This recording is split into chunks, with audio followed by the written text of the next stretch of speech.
ബീഹാറിൽ ഇടിഞ്ഞു പൊളിഞ്ഞ പാലം, ഇടിഞ്ഞു പൊളിയുന്ന എയർപോർട്ടുകൾ, ഇന്ത്യയിൽ എന്തൊക്കെ കാര്യങ്ങളാണല്ലേ സംഭവിക്കുന്നത്. നമ്മളുടെ ടാക്സ് മണി എടുത്ത് നിർമ്മിക്കുന്ന ഈ ഉള്ള നിർമ്മിതികളെല്ലാം വളരെ പുവർ ക്വാളിറ്റിയിലാണ് നിർമ്മിക്കുന്നത്. അതുകൊണ്ട് തന്നെയാണ് സാധാരണക്കാർക്ക് ഇത് ആഘോഷിക്കാനും ഇതൊന്നും ശരിക്കും അവരുടെ ലൈഫ് ടൈം കാര്യങ്ങളിലേക്കൊന്നും എൻജോയ് ചെയ്യാൻ പോലും സാധിക്കുന്നില്ല. അപ്പം ഞാനിപ്പോൾ നിൽക്കുന്നത് ഓസ്ട്രേലിയയിലാണ്. എന്താണെങ്കിലും ഇന്ത്യയിലെ കാര്യങ്ങളൊന്നും ഇവിടെ സംഭവിക്കുന്നില്ല. ഓസ്ട്രേലിയയിലെ തന്നെ എന്നല്ല, ലോകത്തിലെ തന്നെ ഏറ്റവും പഴക്കമുള്ള കേബിൾ സ്റ്റേഡ് ബ്രിഡ്ജിൻ്റെ അണ്ടറിലാണ് ഞാൻ നിൽക്കുന്നത്. Batman bridge in Tasmania.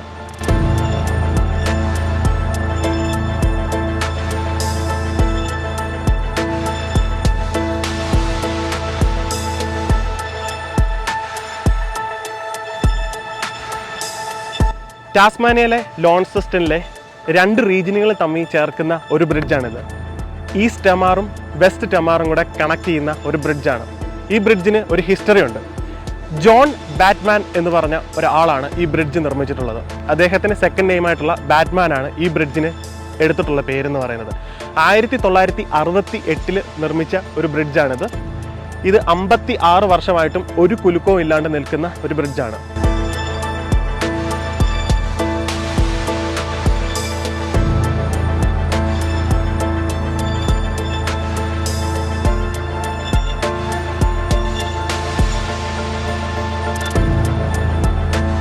Major 2 സ്ഥലങ്ങളെ തമ്മിൽ കണക്ട് ചെയ്യിക്കുന്ന ഒരു ബ്രിഡ്ജാണ്. അതുകൊണ്ട് തന്നെ ഇവിടുത്തെ ലോക്കലായിട്ടുള്ള ആളുകളായിട്ടുള്ള നമുക്കൊക്കെ തന്നെ ഇവിടുന്ന് അങ്ങോട്ടും ഇങ്ങോട്ടൊന്നും ട്രാവൽ ചെയ്യണമെങ്കിൽ ഈ ബ്രിഡ്ജ് വളരെയധികം ഹെൽപ്പ് ചെയ്യുന്നതാണ്. ഇതിൻ്റെ ഒരു സൈഡ് ഭൂമിയിൽ ഇങ്ങനെ വെച്ചിട്ടുണ്ട്, മറ്റൊരു സൈഡ് ഭൂമിയിൽ വെക്കുന്നതിന് മുന്നേ തന്നെ അതൊരു കേബിളിലാണ് കണക്ട് ചെയ്ത് നിർത്തിയിട്ടുള്ളത്. ബാക്കിയുള്ള വിഷ്വൽസ് ഒക്കെ നിങ്ങൾക്ക് ഞാൻ കാണിച്ചു തരാം. So let's role. ഇത് ഈ ബ്രിഡ്ജിൻ്റെ തൂണാണ് കേട്ടോ. ഞങ്ങൾ ബ്രിഡ്ജിൻ്റെ അണ്ടറിലാണ് ഇവിടെ പാർക്ക് ചെയ്തിട്ട്. ഇതൊരു ടൂറിസ്റ്റ് പ്ലേസ് ആണ്. ഒരു മെറ്റൽ മെയ്ഡാണ്, മെറ്റൽ മെയ്ഡ്. അതിനുള്ളിൽ കോൺക്രീറ്റ് ഉണ്ടാവുമെന്ന് ഞാൻ പ്രതീക്ഷിക്കുന്നു. ഇത് ടമാർ റിവറാണ് കേട്ടോ. ഇപ്പോൾ ഈ റിവറിൻ്റെ കുറുകെയാണ് ഇത് നിർമ്മിച്ചിട്ടുള്ളത്. മുകളിൽ നിങ്ങൾക്ക് ഇങ്ങനെ പല കാര്യങ്ങൾ കാണാൻ പറ്റും. അപ്പോൾ അതിൽ വാട്ടറിൻ്റെ കണക്ഷൻ കൊടുത്തിട്ടുണ്ട്. പിന്നെ നമ്മളുടെ ഇൻ്റർനെറ്റ് കേബിളും കാര്യങ്ങളും അതുപോലുള്ള കണക്ടിവിറ്റികളെല്ലാം ഇതിലൂടെയാണ് കൊടുത്തിട്ടുള്ളത്. പിന്നെ ഇലക്ട്രിക്കൽ വയറിന് വേറെ അവിടെ ഇത് കൊടുത്തിട്ടുണ്ട്, 1 kV സെറ്റപ്പുകളോടെ കൊടുത്തിട്ടുണ്ട്. സോ അങ്ങനെയാണ് ഈ ഒരു ഇവിടുത്തെ എന്ന് പറഞ്ഞാൽ. അപ്പോൾ നമുക്കിവിടെ ക്യാമ്പിംഗ് സൈറ്റാണ് കേട്ടോ. അപ്പോൾ നമുക്ക് വരുന്ന ആൾക്കാർക്ക് ഇവിടെ ക്യാമ്പ് ചെയ്യാം. രാത്രി കാലഘട്ടങ്ങളിൽ ക്യാമ്പ് ചെയ്യാൻ പറ്റത്തില്ല എന്ന് പ്രത്യേകം എഴുതി വെച്ചിട്ടുണ്ട്. കാരണം എനിക്കറിയില്ല, എന്തെങ്കിലും സേഫ്റ്റി ഇഷ്യൂസ് ഉള്ളതുകൊണ്ടായിരിക്കാം അങ്ങനെയുള്ളത്. അപ്പോൾ നമുക്ക് പതുക്കെ വെള്ളത്തിൻ്റെ സൈഡിലേക്കൊക്കെ ഒന്ന് പോയി നോക്കാൻ പറ്റും. അങ്ങോട്ട് ഇറങ്ങാൻ പറ്റത്തില്ല, കാരണം ഭയങ്കര തണുപ്പായിരുന്നു. ഇത് വിൻ്റർ സീസണിലാണ് ഞാൻ ഈ വീഡിയോ ഷൂട്ട് ചെയ്യുന്നത് തന്നെ. ഈ ബ്രിഡ്ജിൻ്റെ നീളം എന്ന് പറയുന്നത് 260 മീറ്ററാണ് കേട്ടോ. അതുകൊണ്ട് തന്നെ വളരെ ലെങ്തി ആയിട്ടുള്ളൊരു മീറ്ററാണ്. അപ്പോൾ ഇതിലും വലിയ ദൂരം, അതായത് ഇതിലും വലിയ മീറ്ററുകൾ ഡിസ്റ്റൻസിലുള്ള ബ്രിഡ്ജുകളുണ്ട്. പക്ഷേ ഇത്രയും പഴക്കമുള്ളൊരു ബ്രിഡ്ജ്, ഏകദേശം 56 വർഷം പഴക്കമുള്ളൊരു ബ്രിഡ്ജാണ്. അതിപ്പോഴും ആ ഒരു കേബിളിൽ തന്നെയാണ് നിൽക്കുന്നത്. മുകളിൽ കൂടെ ഒത്തിരി അധികം വാഹനങ്ങൾ പോകുന്നതാണ്. അങ്ങനെ വണ്ടിയുടെ ലോഡിന് പ്രത്യേകിച്ച് റെസ്ട്രിക്ഷനോ കാര്യങ്ങളോ ഒന്നും തന്നെ ഇല്ല. ഇതാണ് നമ്മളുടെ ഇവിടുത്തെ ടമാർ റിവർ എന്ന് പറയുന്നത്. നമ്മളുടെ ഇവിടുത്തെ ഒരു വാട്ടർ സോഴ്സ് ഇതാണ് കേട്ടോ. ഭയങ്കര രസമാണ്. വിൻ്റർ ആയതുകൊണ്ട് ഇന്ന് സണ്ണി ഡേ ആണ്, അതുകൊണ്ട് അത്യാവശ്യം നല്ല രസമുണ്ട്. ഞാനിങ്ങനെ തെർമലൊക്കെ ഇട്ടിട്ടുണ്ട്. ഒരു ടീഷർട്ടാണ് ഇട്ടിരിക്കുന്നത്. ജാക്കറ്റ് ഞാൻ വൈഫിൻ്റെ കൊടുത്ത് പിടിക്കാൻ വേണ്ടിയിട്ട്. അപ്പോൾ പുറത്തിറങ്ങുമ്പോൾ ഒരു എന്താ പറഞ്ഞാൽ നല്ലൊരു ഭയങ്കര ബ്രീസ്, ഒരു കൂൾ ബ്രീസ് കിട്ടുന്നുണ്ട്. നമ്മളിപ്പം ഈ ഒരു ബ്രിഡ്ജിൻ്റെ സൈഡിൽ കൂടെ വന്നപ്പോഴത്തേക്ക് നമുക്കിവിടെ ഒരു എന്താ ബാർബിക്യൂ ഒരു സെറ്റപ്പ് കണ്ടു. പക്ഷേ ഇത് കണ്ടിട്ട് ഇത് യൂസ് ചെയ്യുന്നതല്ല എന്ന് മനസ്സിലായി. പക്ഷേ ഇവിടെ വരുന്ന ആൾക്കാർക്ക് ഇങ്ങനെ ക്യാമ്പിംഗ് സൈറ്റ് ആയതുകൊണ്ട് തന്നെ ഇവിടെ ഇരിക്കാനുള്ള സൗകര്യവും കാര്യങ്ങളൊക്കെ തന്നെ ഉണ്ട്. ഇപ്പം നിങ്ങളൊരു ക്യാമ്പർ സ്റ്റൗ ഒക്കെ കൊണ്ടുവരുവാണെങ്കിൽ നിങ്ങൾക്ക് ഇവിടെ ഇത് കൊണ്ട് വെച്ചിട്ട്, കുഞ്ഞ് സ്റ്റൗ അല്ല, അത് നമുക്ക് വലിയ പ്രശ്നം ഉണ്ടാക്കത്തില്ല. ഫുഡൊക്കെ കൊണ്ടുവന്നൊരു ചൂടാക്കാം. നിങ്ങൾക്ക് കുക്ക് ചെയ്യാം. അവിടെ ഒരു ടേബിള് ഇതുണ്ട്, ബെഞ്ചും ഉണ്ട്. അപ്പുറത്തൊരു ടേബിളും ബെഞ്ചും പ്രൊവൈഡ് ചെയ്തിട്ടുണ്ട്. അപ്പം കുറേ ഇതിലൊക്കെ നടന്ന് കാണാനൊക്കെ ഉണ്ട്. പിള്ളേർക്കൊക്കെ ജസ്റ്റ് ചുമ്മാ ഓടിക്കളിച്ച് ഇങ്ങനെ നടക്കാം. സമ്മറിലൊക്കെ വരുവാണെങ്കിൽ കിടിലൊരു സ്പോട്ടാണ് കേട്ടോ. ഞാൻ നേരത്തെ പറഞ്ഞില്ല, നമ്മൾ താമസിക്കുന്ന സിറ്റി ലോൺസെസ്റ്റനാണ്. അപ്പം ലോൺസെസ്റ്റിൻ്റെ ഒരു കുഞ്ഞൊരു മാപ്പാണ്. അപ്പോൾ ലോൺസെസ്റ്റിൻ്റെ ചുറ്റുവട്ടവും അതുപോലെ തന്നെ ഈ ഒരു ഏരിയ എന്ന് പറയുന്നത് എക്സ്റ്റർ കഴിഞ്ഞിട്ട് നമ്മളിപ്പോൾ ടാസ്മാൻ ബ്രിഡ്ജിൻ്റെ അടുത്തായിട്ടാണ് നിൽക്കുന്നത് കേട്ടോ. അപ്പം യു ആർ ഹിയർ എന്ന് പറഞ്ഞിട്ട് കാണിച്ചിട്ടുണ്ട്. ഇതുണ്ടോ, ഈ ഒരു പോർഷനിലാണ് നമ്മൾ നിൽക്കുന്നത്. ഇത് തമ്മിൽ കണക്ട് ചെയ്യുന്ന ഒരു ബ്രിഡ്ജ് എന്ന് പറയുന്നത്. അതിന് വേറെ കണക്ഷനൊന്നുമില്ല. സോ അതുകൊണ്ട് ഇവിടുന്ന് സ്റ്റാർട്ട് ചെയ്തു. ലോൺസെസ്റ്റർ സ്റ്റാർട്ട് ചെയ്തു, ലഗാന ടച്ച് ചെയ്തു, എക്സിറ്റർ എന്നൊക്കെ പറയും. അത് കഴിഞ്ഞിട്ട് അവിടെ നിന്ന് കയറി ഇവിടെ വന്നു.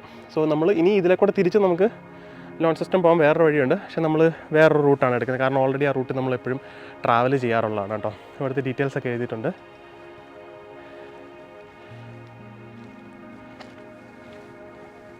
ഇത് ടാസ്മൻ ബ്രിഡ്ജിൻ്റെ ഡേറ്റാണ്. 18 മെയ് 1968 പണി കഴിപ്പിച്ച ഒരു ബ്രിഡ്ജാണ്. 1966 എൻ്റെ പണി തുടങ്ങിയത്. 2 വർഷം കൊണ്ട് പണി കഴിഞ്ഞു. നമ്മുടെ നാട്ടിലേക്കാണ് എത്ര നാളെടുക്കും ജസ്റ്റ് ഒന്ന് ആലോചിച്ച് നോക്കുക. ഞാൻ ഈ താഴെ നിന്നിട്ടാണ് കേട്ടോ ഇതിൻ്റെ വീഡിയോ എടുത്തത്. ഞങ്ങളിപ്പോൾ ഈ ബ്രിഡ്ജിൻ്റെ മുകളിലാണ്. ഇവിടെ നിന്നുള്ളൊരു വ്യൂ എന്ന് പറയുന്നത് ഒരു രക്ഷയില്ല കേട്ടോ. ഓസം വ്യൂ ആണ്, ഒരു രക്ഷയില്ലാത്ത വ്യൂ ആണ്. നമ്മുടെ നാട്ടിലും ഇതിലും നല്ല കാഴ്ചകളുണ്ട് എന്ന് എനിക്കറിയാം. പക്ഷെ എന്നാലും നമ്മുടെ നാട് പോലെയൊക്കെ തോന്നിക്കുന്ന ഒരു ലുക്കാണ് കേട്ടോ, ഒരു രക്ഷയില്ല.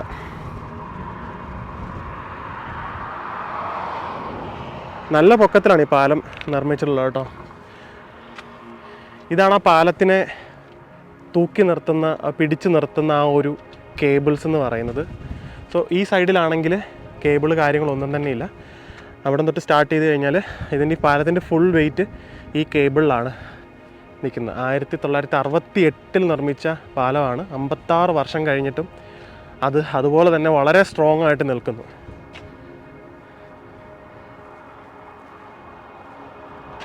അവിടെ കുഞ്ഞി ബോട്ടുകളൊക്കെ കാണാൻ പറ്റും. നിങ്ങൾക്ക് കാണാൻ പറ്റുന്നുണ്ടെന്ന് എനിക്ക് തോന്നുന്നു. കുഞ്ഞി ബോട്ടുകളുണ്ട്.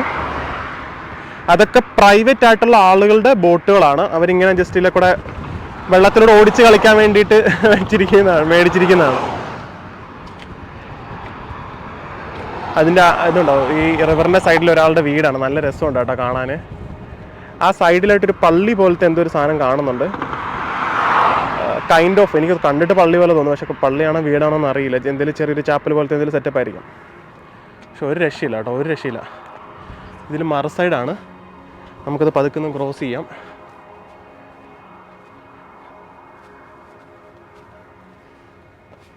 ഓ മൈ ഗോഡ്, ഓസ്ട്രേലിയൻ കാഴ്ചകൾ കാണൂ ഗൈസ്. ഒരു രക്ഷയില്ല കേട്ടോ. നല്ല സണ്ണി ഡേ ആണ്. ഇത് ജൂലൈ മാസത്തിലാണ് ഈ വീഡിയോ ഷൂട്ട് ചെയ്യുന്നത്. ഇന്ന് ജൂലൈ 24. നമ്മളുടെ വിൻ്ററൊക്കെ ഏകദേശം കുറഞ്ഞു. പക്ഷേ രാത്രി കാലഘട്ടങ്ങളിൽ നമുക്ക് നല്ല തണുപ്പ് ഫീൽ ചെയ്യും. ഒരു രക്ഷയില്ല കേട്ടോ, ഒരു രക്ഷയില്ലാത്തൊരു സ്ഥലമാണ്.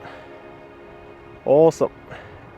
ടാസ്മാനിയുടെ ഒരു ബ്യൂട്ടി എന്ന് പറയുന്നത്, അത് ചെറിയൊരു ബോട്ട് കിടക്കുന്നുണ്ട് അവിടെ. ഈ ബോട്ടുകളൊക്കെ പ്രൈവറ്റ് ആയിട്ടുള്ള ആളുകളുടെയാണ് കേട്ടോ. അവരിങ്ങനെ പ്രൈവറ്റ് റാമ്പൊക്കെ അവിടെ അതായത്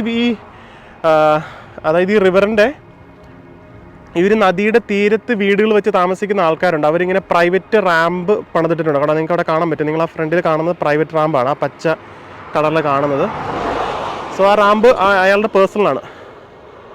അവിടെ ബോട്ട് കൊണ്ടിടാം. അങ്ങനെ നല്ല ഭംഗിയാട്ടോ. നല്ല ഭംഗി എന്ന് പറഞ്ഞാൽ ഭയങ്കര രസം കാണാൻ.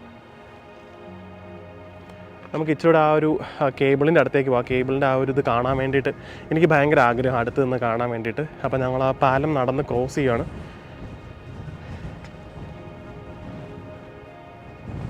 നല്ല കാറ്റ് വീശുന്നുണ്ട് കേട്ടോ, നല്ലതായിട്ട് കാറ്റ് വീശുന്നുണ്ട്. ഇതിന് മുകളിൽ കൂടെ ഇതുണ്ട്. ഇങ്ങനെ നമ്മുടെ 11 kV, നമ്മൾ നാട്ടിൽ 11 kV എന്ന് പറയും. പക്ഷേ 11 kV എന്നുള്ളത് 220 kV പവറുള്ള ലൈൻസാണ് പോകുന്നത്. അതിങ്ങനെ നദിയുടെ കുറുകെ കൂടെ ചെയ്തിരിക്കുകയാണ്.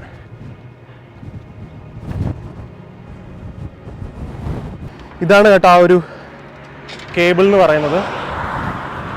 ഇതൊരു കുഞ്ഞി കേബിളല്ല, നല്ല കിടിലൊരു സാധനമാണ്. ഇതിലാണ് നിർത്തിയിരിക്കുന്നത്. ഇതുപോലത്തെ 4 എണ്ണം ഉണ്ട്. ഈ 4 എണ്ണം ഒരു സൈഡിലും മറ്റേ 4 എണ്ണം അപ്പുറത്തെ സൈഡിലുമാണ്. അങ്ങനെ ടോട്ടൽ 8 കേബിളുണ്ട് കേട്ടോ.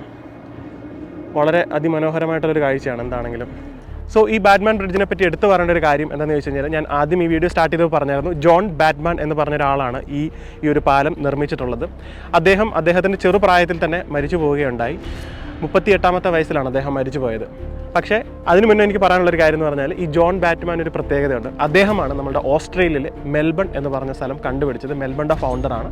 അദ്ദേഹത്തെ മരണത്തിന് ശേഷം അടക്കിയിട്ടുള്ളതും ഓൾഡ് മെൽബൺ സിമെട്രിയിലാണ്. സോ ഈ വീഡിയോ നിങ്ങൾക്ക് ഇഷ്ടപ്പെട്ടു എന്ന് ഞാൻ കരുതുന്നു.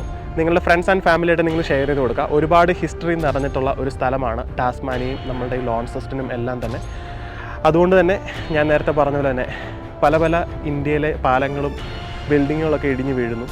അപ്പോൾ നിങ്ങൾ ചിന്തിക്കുക, നിങ്ങൾ കറപ്ഷനെതിരെ നല്ലൊരു വോയിസ് നിങ്ങളുടെ ഭാഗത്തുനിന്ന് ഇപ്പോൾ ഉയർത്തിയില്ലെങ്കിൽ ഒരു കാരണവശാലും നിങ്ങൾക്ക് ഇനി അതിൽ നിന്നൊരു മോചനം ഉണ്ടാകത്തില്ല. 0 tolerance to corruption. See you next video. Till then, bye.